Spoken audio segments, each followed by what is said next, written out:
Si solo quisiera una aclaración.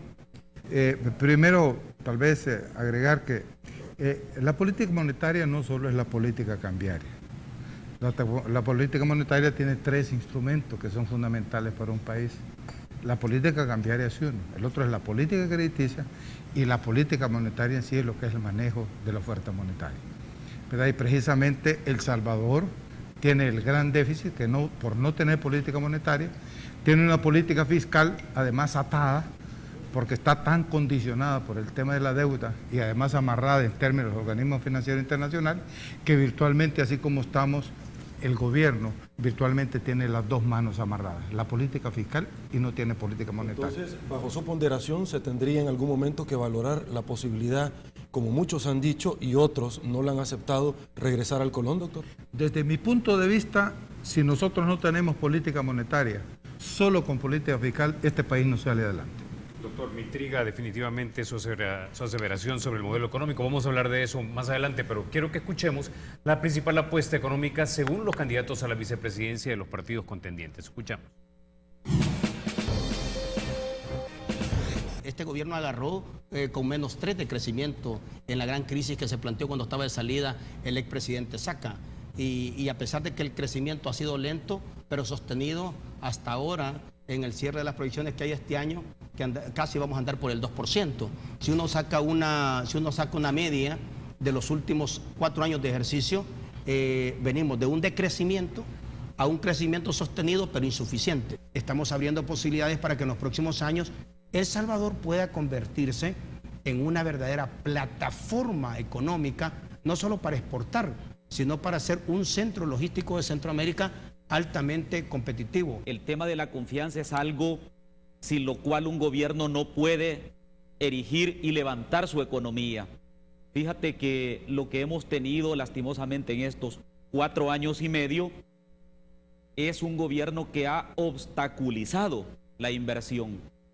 Nosotros nos hemos comprometido y nos comprometemos a partir de nuestro plan de gobierno en eliminar esa burocracia excesiva que frena. Lo primero que se le tiene que dar es certeza al inversionista.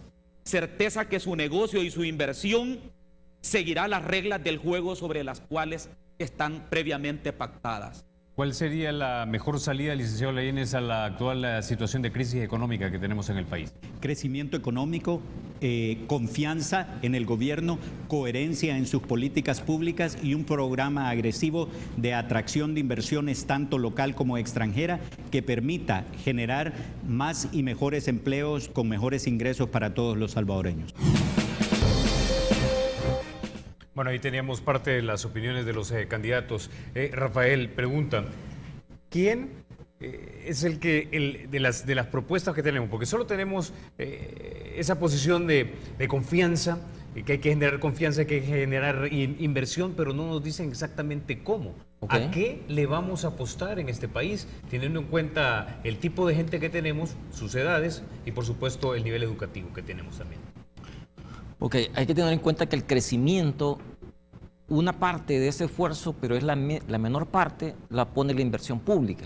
Para que tengamos una idea de dimensión, actualmente el nivel de inversión pública anda por más o menos 15 puntos del Producto Interno Bruto, de los cuales 3 a 3,5 es la inversión pública. El resto es privado, más o menos 12 puntos. Entonces el esfuerzo de crecimiento recae de manera principal sobre la inversión privada. Y aquí es importante el tema de clima de inversión. Y se necesita no solamente tener claridad de la estrategia económica, sino también certeza de las reglas, sobre todo seguridad jurídica. Y eso es uno de los temas delicados que el país no ha logrado resolver en los últimos años. Y más bien se ha agravado. Todos los conflictos con la Corte Suprema, los temas institucionales de nombramiento de magistrados, todos los temas de incumplimiento de arbitrajes, toda la relación gobierno-sector privado ha sido conflictiva y eso no nos permite construir un clima amigable a la inversión. Más bien lo que hemos visto es un tema de estar cada vez sancionando, difamando y chocando con el sector privado. Pero la parte más grave, más allá de ese conflicto de roces, es que no se respetan las reglas. Y ahí podemos citar muchos ejemplos. Uno está el arbitraje de Selenel. Son dos fallos y no procedemos conforme a la legalidad. Se dice que es lesividad de contrato y nadie pone un recurso en ese sentido y hasta expiró eso.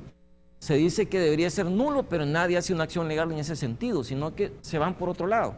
Entonces la inversión privada necesita ese clima. Imagínate, uno de los temas centrales es infraestructura y entre ellos energía. El país puede crecer, pero puede tener un colapso porque no tenemos infraestructura de energía en generación. Pero no le respetamos las reglas de inversión. Siguiendo con el clima de inversión, sin duda es importante la seguridad ciudadana. Uno de los conflictos, no solamente que la sociedad tiene que resolver, es el problema del control territorial. No puede ser que los barrios, que las escuelas y todos los centros públicos empiecen a ser dominados por grupos vinculados a delitos. Eso no puede ser. Hay que tomar el control de manera como una estrategia de combate directo, pero integral, en el cual a estas alturas del desarrollo de los acontecimientos no es posible sin la participación de todos. ¿Esto qué implica? Tener un comando central, que hoy en día ni siquiera lo tenemos cosas difusas. Por mencionarte, tenemos una OIE y un centro de inteligencia en la Fuerza Armada, tenemos Fuerza Armada, tenemos PNC, tenemos CAN, tenemos seguridad privada, pero no hay esfuerzo colectivo. Es más, ni siquiera hemos articulado de manera efectiva CAN y seguridad privada. Y hemos tenido cosas graves en el país. Por ejemplo, se ha asesinado a personas en frente de agentes de seguridad privada y no participan. ¿Por qué? Porque dicen que su labor se limita a lo que le pagan. No puede ser. O sea, alguien que está para guardar seguridad tiene que hacerlo no solo para los bienes, sino también cuidar a las personas. Y hay que involucrar a las comunidades, a las ONG, al sector privado, a todos en un esfuerzo nacional. El tema se ha desbordado y no hay otra manera de resolverlo que si no es con el esfuerzo de todos. Y el tema de ese clima de inversión también implica que el sector público haga su parte. Y esto es que los proyectos de inversión que va a encaminar o acompañar al gobierno no solamente sean inversiones con la rentabilidad social y económica, sino que se ejecuten. No puede ser que tú inviertas en una presa como el Chaparral, que la necesitamos esa energía, y quede truncada porque falló un diseño, o porque falló un problema geológico o una tormenta. Te dan explicaciones, después te dicen en una versión, te dan otra, se rompe el contrato, pero la obra está tirada y pagás. Ese tipo de cosas son las que el país lo han hecho entrar en esta situación de que no hay progreso. Invertís, pero no logras nada. Y tenés ejemplos. Tenés Puerto de la Unión, tenés esta presa del Chaparral y otras obras que se invierte, pero no progresás. Ok, doctor Arias, a mí me gustaría que luego lo que ha dicho el licenciado Lemus, que me parece que es muy interesante, por cuanto traigo a colación el tema de la inversión extranjera directa, que usted hacía énfasis en su primera intervención. La embajadora de los Estados Unidos en nuestro país, Mari Carmen Aponte, ha dicho, mire, los inversionistas están muy pendientes de que se cumpla ese contrato, el litigio de la CELENEL. El presidente de la República obviamente tuvo palabras diametralmente opuestas a estas, donde desencajado completamente dijo, usted cuida los intereses de su país, yo cuido los míos, a lo cual se acaba de referir el licenciado Lemos. Por favor. Yo quisiera, después de escuchar al licenciado Lemos, hablar de El Salvador, porque a rato siento que estamos hablando de otro país.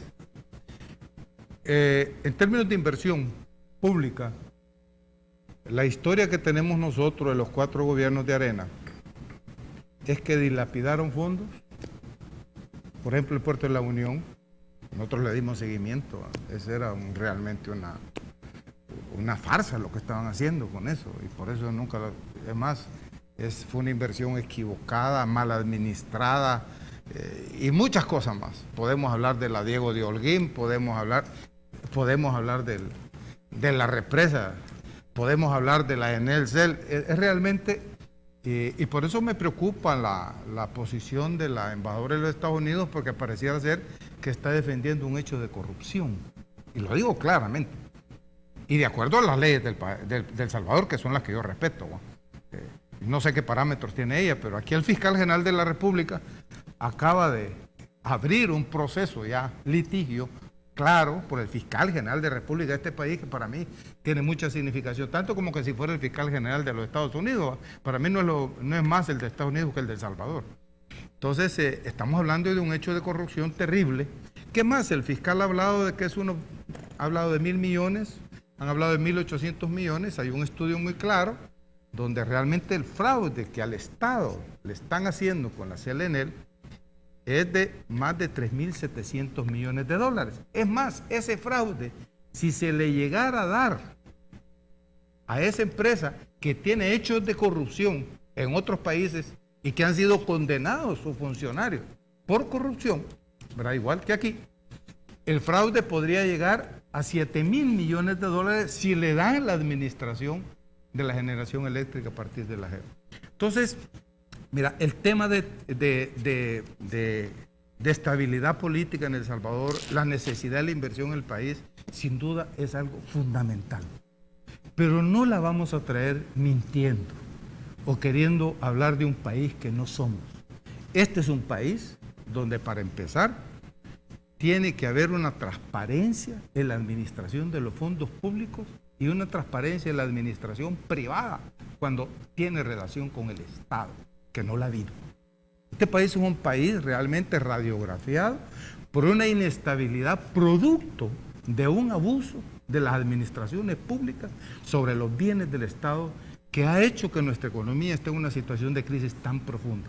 Es más, yo leo noticias, cruzando información, ahora leo una noticia que a uno le puede parecer muy bonita, ¿va?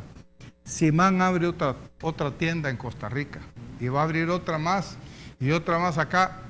Y digo yo, ¿y en El Salvador? ¿Cuál es la inversión que hay? Porque yo lo que veo es que los capitales de aquí salen a invertir afuera. No porque aquí no hay estabilidad, porque también tienen aquí. Lo que pasa es que el gran capital de este país, la burguesía oligárquica que le llamo yo, no tiene un concepto de país para El Salvador. Ellos le apuestan a su riqueza, a su pecunio propio, y han abandonado este país y lo han sangrado este país. Y yo creo que es algo que tenemos que corregir. Yo creo que el problema de la empresa privada que menciona el compañero es un problema de siempre. Yo no sé cómo es que no lo resolvieron, porque 20 años Arena administró el Estado y aquí no hay inversión privada. Más bien la inversión privada se la llevaron para afuera. Este país ha sido saqueado, ¿verdad? Solo hay que ver todas las empresas que han vendido a transnacionales y se han llevado el dinero. Aquí no hay inversión, se lo han llevado. Y las empresas que vienen, que no han invertido, sino que lo que han hecho es comprar activos y estar sacando rentas de 800 o más millones de dólares anuales fuera del país. O sea, acordémonos que una inversión, cuando un extranjero compra una empresa acá ya montada, no invierte en el desarrollo de las fuerzas productivas del país, compra activos. Y a eso le saca una rentabilidad, es como un préstamo. Y empieza a sacarle al país. Entonces nosotros realmente tenemos que reflexionar profundamente sobre que El Salvador realmente necesita un proyecto de país. Y yo creo que lo que decía Óscar Ortiz es claro, nosotros tenemos capacidad de hacer una plataforma económica de este país, pero para hacer una plataforma económica tenemos realmente que tener capacidad de decir, miren señores, estas reglas que han funcionado no sirvieron, establezcamos las reglas como en los países. Y yo le digo a la señora embajadora de los Estados Unidos que ojalá en Estados Unidos resuelvan su crisis y déjenos a nosotros con la nuestra, que nosotros tenemos capacidad de resolverla. Doctor, para ser justo también, datos de Provesa dicen que la baja inversión en este país es de los últimos 50 años, pero quisiera ir con Melvin y decirle algo también, preguntarle. El doctor parece implicar que no solamente necesitamos certeza jurídica para que haya confianza, sino también un cambio de modelo. ¿Usted coincide en su análisis en que necesitamos un cambio de modelo o de repente un golpe de timón al modelo económico? Y si es así, ¿a qué le vamos a apostar?